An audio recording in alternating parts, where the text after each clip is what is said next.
Before the storm, my life felt steady, almost painfully ordinary, yet painted with a quiet hope I never questioned. Every morning looked the same, every routine felt predictable, and I thought predictability meant peace. I had my career, the weight of my family's expectations pressing just lightly enough to tolerate, and above everything else, I had Isla. She was my anchor, my safe harbor, the one person I trusted without hesitation, foolishly believing that loyalty guaranteed permanence. I didn't know it then, but my stability had been built on sand, and the tide was already pulling back. That year, everything began to slip through my fingers. My career faltered like a dying flame. Projects collapsing, opportunities drying up, colleagues whispering behind polite smiles. At home, pressure tightened around me like invisible chains. Every failure felt amplified, every disappointment louder than the last. I became fragile, exposed, a version of myself I barely recognized.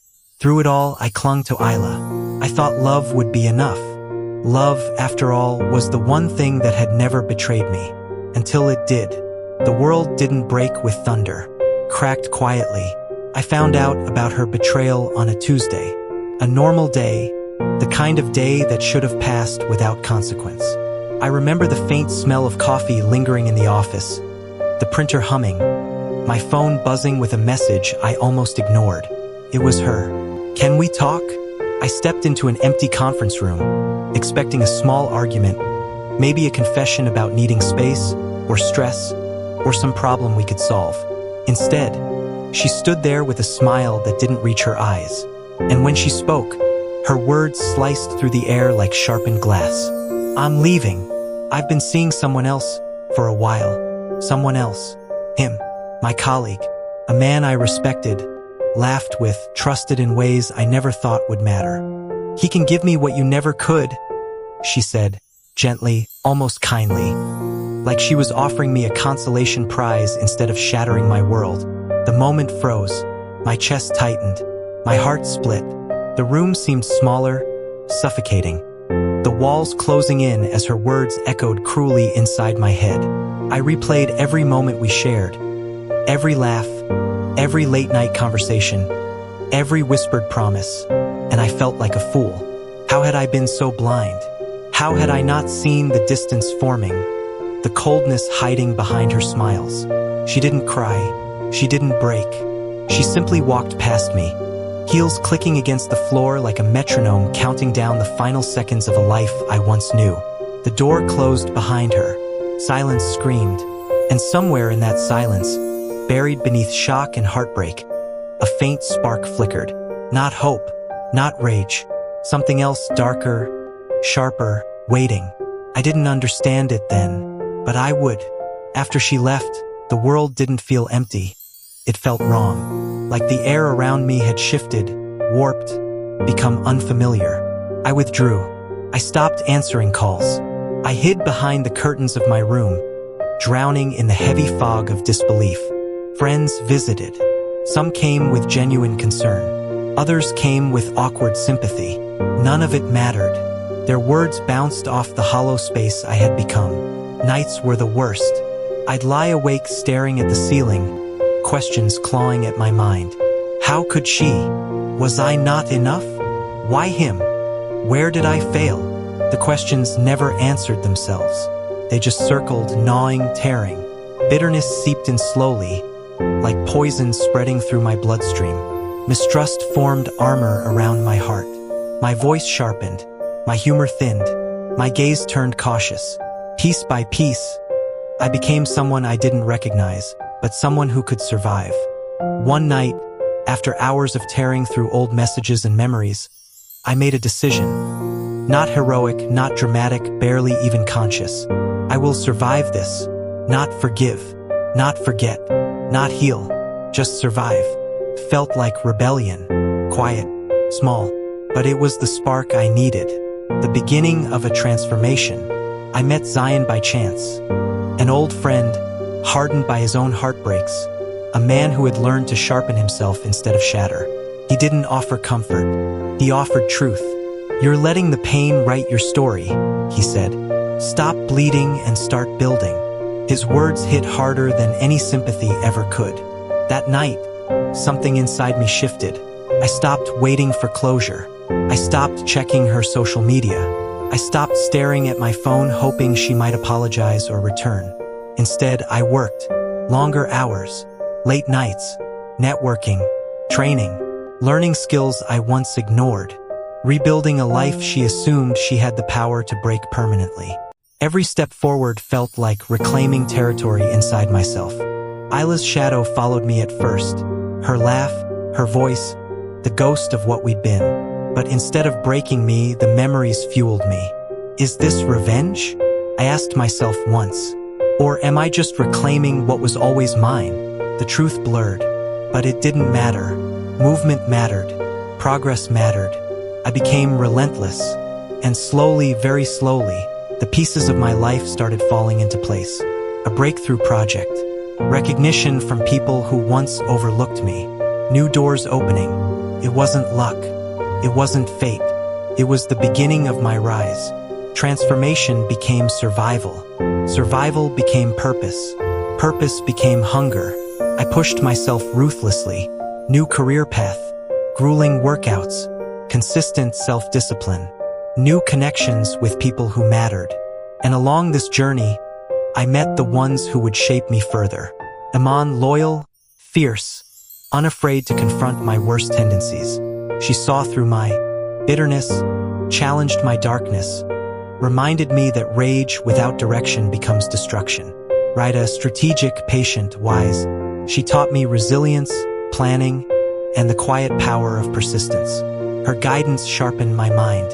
Isla's ex-colleague, a man who had no idea how intertwined our lives were. He entered my circle unintentionally, yet he became part of the world I was quietly rebuilding. Proof that the past could no longer intimidate me. Small victories began to stack.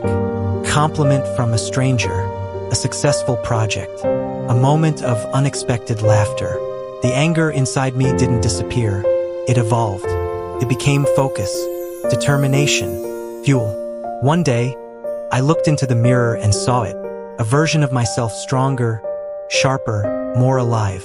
Not complete, but undeniably transformed. Fate tests you when you least expect it. I didn't expect to see her. Not there. Not that night. The gala was a world of polished marble floors, glittering lights, soft orchestral music, and conversations dripping with influence.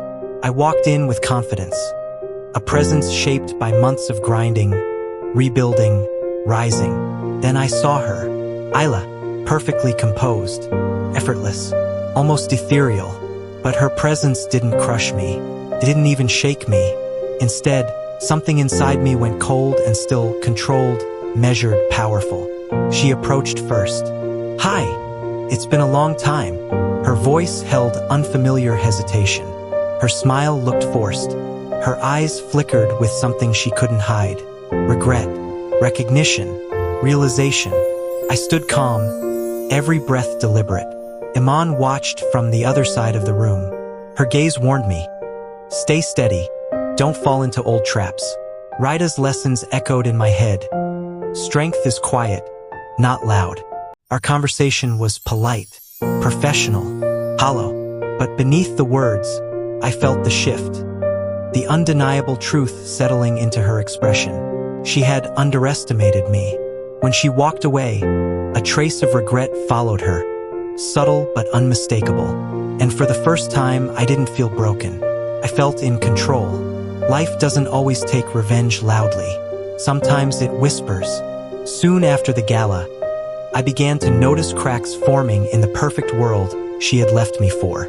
Her new relationship, once paraded as flawless, showed strain. I heard whispers of arguments, frustrations, disagreements she couldn't hide. Meanwhile, my own life was ascending. Promotions, recognition, new invitations, stronger friendships, stability, progress. I saw the way she looked at me from a distance, the flicker of something raw in her gaze. A question, a memory, a mistake. Am I cruel? I wondered once. Or is this simply fair? I didn't push anything. I didn't sabotage her life. I didn't manipulate fate. I just grew. And she witnessed the consequences of her choices. I didn't need to speak. Her eyes told me enough. She saw me rising. She saw herself shrinking. And that was enough. Came at night. Her message. Hesitant. Soft. Loaded with unspoken apology. I've been thinking a lot about us. The word almost made me laugh. I read her message calmly, the way a king looks at the remains of a battlefield he has already conquered. My reply was measured, sharp, controlled. No anger, no desperation, no longing. She stumbled through her responses, her confidence cracking with each sentence. For the first time, I saw her vulnerable, unsure, seeking something she no longer had the right to seek. Isla had once dictated my nights with heartbreak. Now she trembled at my silence. Iman smiled softly when I told her. Rida nodded knowingly. This wasn't revenge. This was evolution. The conversation ended with polite tension, an acknowledgement of the power shift neither of us needed to say. I had already won. Not against her. Against the version of myself she once broke. She found me in person eventually. Isla approached slowly, her voice trembling, her eyes searching my face for a softness that no longer existed. I never realized what I lost.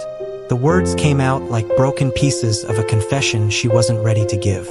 Inside me, emotions clashed. Empathy for the woman I once loved. Anger for the woman who betrayed me. Understanding for the man I used to be. Flashbacks hit me like waves. Our laughter, our whispered dreams, her betrayal, my collapse, my rise. But unlike before, the memories didn't wound. They clarified. She spoke. I listened. And then I answered, calm, steady, unshakable. I'm not yours anymore.